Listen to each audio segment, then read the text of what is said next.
whatever the IS-7 for a CS. So only difference there. NHF, yeah, bring in a 50B, bring in a bad chat, bring in an E100. Very, very similar for both teams. Spotted on hill. Actually, yeah. significant. See if NHF is actually able to do any damage. It's a very hard shot, even if they're able to land it. And of course, the CS's turret is a bit trolly, especially for the APCR rounds of the team of NHF, considering the bad chat is really the only tank with a heat round, actually. Especially because I believe Kamiya has a small gun. Yes, he does. That's a stat. Look at that. That's actually kind of odd for a Himmelsdorf game. And wait, what is? Or the that they E100? all don't have heat on Himmelsdorf. Yeah, that is a very weird. I was like thinking about it. I'm like, oh, you got a 50B, E100 small gun, super conk, double VZs. That's no heat. That's no heat. And generally, when there's no heat, it makes tanks like an IS-4, like an E100, stronger. Strong, yeah.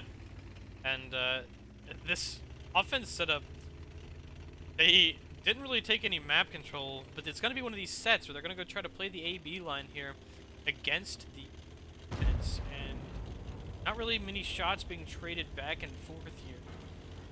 Ox Mathis in the VZ55 thing here up on the hill as he's going to start turning down off the hill. And the defense hasn't taken any map control. They haven't really learned anything about the positions of the offense, and oh no, turning back around, he's going to be going toward, or coming off the hill now. Yeah, and I to be fair, when you bring in a comp like Jack as AFK, your just kind of initial reactions are, all right, you know, they're going to stick an E3 at B0, they're going to take AB line control. What are we going to do once that happens? So E3 now comes here, call me, yeah. Let's see if he makes the same mistake as the mouse player and tries to brawl with a hold down E3. It's not worth it. Poma, intuitions to an HC round, maybe wants to try his chances at that sidetrack, but the way HE shells work now, I mean, not the easiest. Not the easiest. Gonna take a shot at the E3's Cola. Don't know what the odds of that one pinning are, but they're not high. Probably they are gonna like see wall hacks on the cross. Anthony Cross. Wow. That's sad. I would be what do you very even do upset. like in that situation? I would be so upset if that just happened to me. Yeah, how did you bleed so much damage? I don't know, man. They just shot me on the move. They just snapped me with a pixel shot at range. Oh, man. Wow. I mean, if you're Jack as AFK, you're pretty happy about that. Yeah. We're going to be seeing Call Me Yeah now moving on to this 5-line area here. Realizing that the defense is making an AB line play. Anthony sliding up toward the cap. Destroying some of the rubble on cap is the defense here, but they are down quite a bit of HP with Call Me Yeah bleeding all of that here as we're seeing a push coming down the G line here from the offense, getting bled a little bit by Ox Mathis on the hill. And here come Anthony and wall hacks. A-line. Now, I wish I had 2 cameras to kind of watch this. Got this G-line play counteracted by this A-line play, and here comes Anthony. Anthony pulling forward on the corner. He's going to take a shot of damage there, but that one not connecting for Palma yet, as now they are going to be able to set up some cap pressure. Yeah, and the thing is, both the teams, you know, you got NHF trying to flex around the 8 line, but Jack as AFK has spotted it out way earlier, so they know this is coming. They got an E3 of Coma sitting on this A line. I would have assumed that he would be playing more on the 8 line to punish this coming in, but he's just wanting to check that A line. I believe he'll still spot, though. Shot coming out there, Anthony, toward Ollie's S-Conk, and they do not quite in position to make these resets. Coma's E3 also in a very strong position. And NHF, you know, they're maybe going to have to make a play here. Wallhacks is on the cap. It's 1 minute and 14 seconds. And Anthony here, he's just going to be sitting and waiting for that cap to get low, and then the plays are going to come. You know, that's going to force something to happen. Yeah, and the thing is, this control from Ox Mathis and the CS, of course, if they cross up this 7 line, they're going to be able to get in some punish. But if NHF is at least able to just take that punish and get something for it, there's still just 2 tanks on the hill for Jack as AFK. So, right as I'm saying that, of course, Ox Mathis is coming down to where Captain Jack is, making sure that they're not left with such a big presence on hill.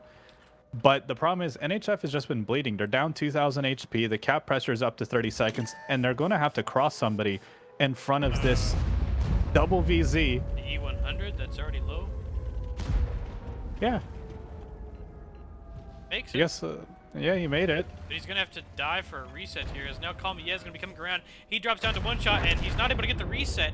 He's going to drop down now. 6 seconds left on the cap. They're going to be crossing across Ali. Ali's going to be looking for a reset here. Is he going to be able to get it? 0 seconds down on the timer. He is able to find a double reset there, I believe, as he resets both tanks, knocking back down to 50 seconds. Problem is, you're down a tank, 5,000 HP, and Ali's in the open now with nowhere to go. And he's down, he's down 1,000 HP. Nothing really covering him, as now he does put a shot into Anthony. Problem is for Jack is AFK is there's not much time left here, as we're seeing a push. Double VZs clipping into the E3, dropping him down to 160 HP, but they do not have the clip potential to finish that tank off here, as Jack takes the shot from the side. He's going to be chasing into Attila. Gold going to be coming off reload here very soon. They need to make sure they finish off Colma's E3. Jack going around here. Gold going to be trying to fall down here very quickly. So he does take a shot from that E3. Attila here is going to be putting both of his shots in. He needs to be trying to find something. 50 seconds left on cap. That means that, they have to get another reset. Ali is just trying to get as many resets as possible. We're seeing the 50B from Supernova kind of playing on the off angle here. They're looking for, maybe potentially a defense and run type of scenario here, as the cap is not enough right now. They need to get more people on. That's just what they're doing, and the 40 seconds left, it's going to be really tough for the defense to find anything here as they're driving off the cap. I'm sure that they'll at least have the 3 stay on. Yeah. Nova is going to try and get at least 1 or 2 resets. He's going poke. Anthony's poking as well. He's just figuring can take the kill. Yeah, it's even though the timer almost costed Jack is AFK the game. They had enough time. They know what they're doing. They're going to end with a good 40 seconds left. 6 kills, 2-0, and that is going to be the second game. And that's kind of the play style that I'm kind of talking about. The slow, just constricting play style. As the time goes on, you're trying to make your own plays. You're trying to do your own thing, but it just never works. Every little thing that you do is just being taken away from you. They're just taking a little bit of map control at a time, and there's just nothing you can do about it. Yeah, their positioning was thought out, way ahead. I feel like they kind of had an advantage the whole time as far as their tanks go. Anthony doing a lot of damage in that E100. They're doing 4,100. Ox doing respectable damage, and you kind of go through the whole team, and all of them putting up pretty respectable damage numbers. With Supernova getting a good bit of damage off. Yeah, not doing a single shot of damage. Having to make that cross there, but a lot of